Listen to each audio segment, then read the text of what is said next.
New York City has become the first city in the nation to require proof of COVID-19 vaccination for workers and customers at indoor restaurants, gyms, and entertainment venues. It's an executive order that takes effect August 16th. But even before that executive order, the world-renowned chef Eric Ripert announced his award-winning New York City seafood restaurant, Le Bernardin, would require its customers and staff show proof of vaccination.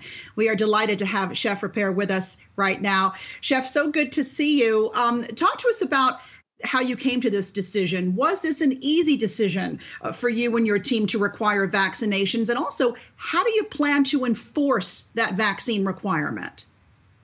So, of course, it's not an easy decision to take. First of all, we started to ask to our employees to be fully vaccinated to be able to work at Le Bernardin. And in the dining room, our employees wear masks. And now we ask our clients to basically show proof of vaccination as well if they want to dine at the restaurant. And we have been kind of proactive. So we are starting tomorrow to make those asks. And we are calling our clients to make sure that they have time to let us know if they have the vaccine or not.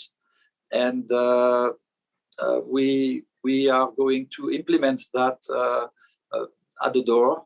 Our maitre d' and the hostesses will ask people to show their vaccination card or vaccination passport, and then we'll be able to dine with us.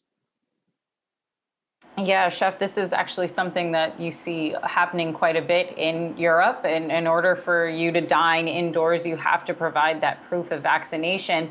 But here at home, we have seen a lot of people really balk at the idea that they need to show or prove that they have been vaccinated, especially as we've seen some of these vaccination rates stall in parts of the country right now.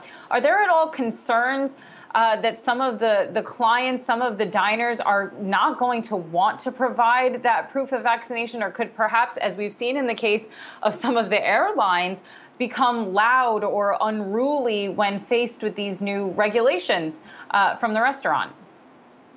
Well, what we noticed since yesterday is that on the phone, our clients are actually very happy about our decision. They feel very comfortable to come to the dining room and have an experience. On social media, I had a bit of backlash, and I have some negative comments from many people on Instagram and Twitter.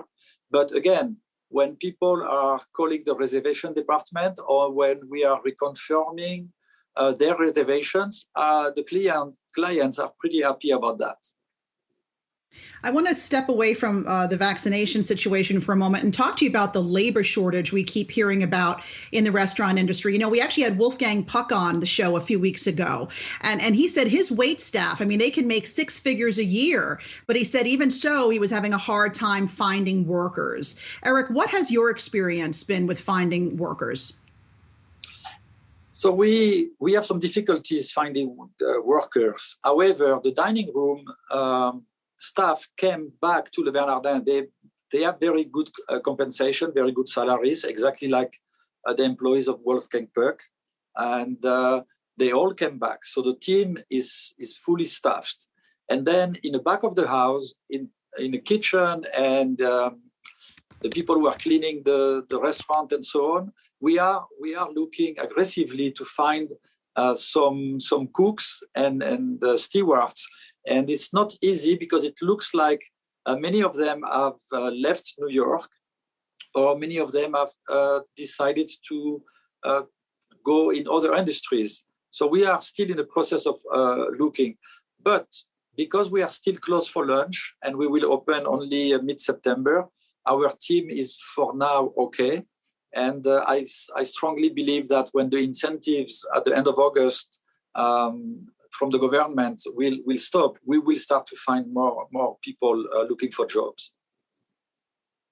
You know, I'm curious to know what your outlook is right now of the restaurant industry, especially as we are seeing the Delta variant surge. So we've now had the reintroduction of some of these mask mandates across different cities and states. Now you have to wear a mask again if you are indoors, even if you are vaccinated. which of course I think brings up the fears that we're going to start seeing some sort of lockdowns or restrictions coming out again on businesses like restaurants. Do you share those same fears and those same worries that perhaps the restaurant might end up being closed in a few months' time again? Well, I believe that if we are proactive and if we are having a very strict protocol, which is being disciplined, washing our hands many times during the day, not having close contacts with foreigners, wearing masks when inside, and asking for people to be vaccinated to come in restaurants, so indoor, I think that will prevent the lockdown again. So then I would have to imagine you are in full support of Mayor de Blasio and his new executive mandate on these vaccinations. You support him? I'll support the decision of the mayor on that aspect for sure. All right. Eric Ripert, chef and co-owner of the 3 Michelin-starred Le Bernardin in New York City. Thanks so much for being with us. Best of luck with the reopening.